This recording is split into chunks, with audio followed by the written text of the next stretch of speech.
7h, 9h, Europe 1 matin. Et nous avons retrouvé Vincent Hervouette. Nous en sommes ravis. Bonjour Vincent. Bonjour Dimitri. Vincent, vous revenez ce matin sur les premiers pas du nouveau ministre de l'Europe et des Affaires étrangères, Stéphane Séjourné. Il s'est rendu ce week-end en Ukraine. Oui, l'arrivée tonitruante de Rachida Dati a éclipsé l'autre curiosité du casting gouvernemental, la nomination de Stéphane Séjourné au Quai d'Orsay. Vous pouvez prendre l'annuaire diplomatique et remonter les 5 républiques, les Bourbons, les Valois.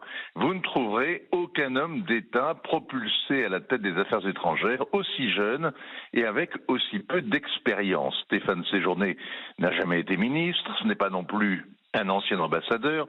Il a fait des études de droit, c'est son viatique. Du Monde, il a les souvenirs d'un fils d'expatrié et l'expérience d'un député européen.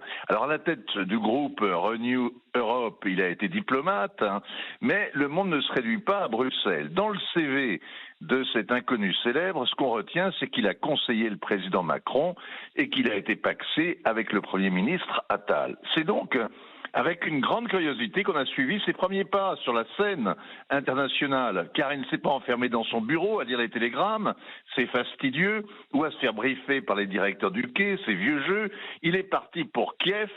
Catherine Colonna avait prévu d'y aller. Il a chaussé ses bottes. Ouais, il faut dire que l'exemple vient d'en haut. Gabriel Attal a fait 5 déplacements en 5 jours. Et lui, 3 en 3 jours, Ukraine, Allemagne, Pologne, c'est le réflexe Sarkozy, aller sur le terrain pour occuper le terrain médiatique. Stéphane Séjourné a fait pareil, il est allé à Kiev avec les caméras. Derrière moi, la guerre. Regardez-le face à Volodymyr Zelensky, il tutoie l'histoire, il lui malaxe même le bras. En 2007, Nicolas Sarkozy, sitôt intronisé président, avait filé à Berlin chez Angela Merkel pour montrer que l'alliance avec l'Allemagne restait le pilier de notre politique européenne, comme sous Chirac, Mitterrand et Giscard. Le voyage à Kiev de Stéphane Séjourné s'est voulu tout aussi symbolique. Il a mis les sous-titres « L'Ukraine est la priorité de la politique étrangère de la France ». Et en quoi est-ce que cela vous surprend, Vincent ? L'Ukraine, priorité de la France, est un slogan de campagne pour les élections européennes. La réalité présente, c'est que les Ukrainiens sont dans une impasse stratégique.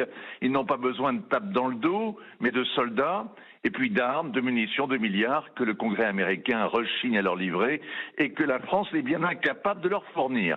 La priorité de la politique étrangère de la France, c'est d'assurer la paix et la sécurité. Sa raison d'être, la souveraineté de la France. Défendre l'intérêt bien compris des Français n'est pas un programme égoïste, c'est une urgence avec la montée des périls alentour et le discrédit général qui frappe notre pays le met en danger.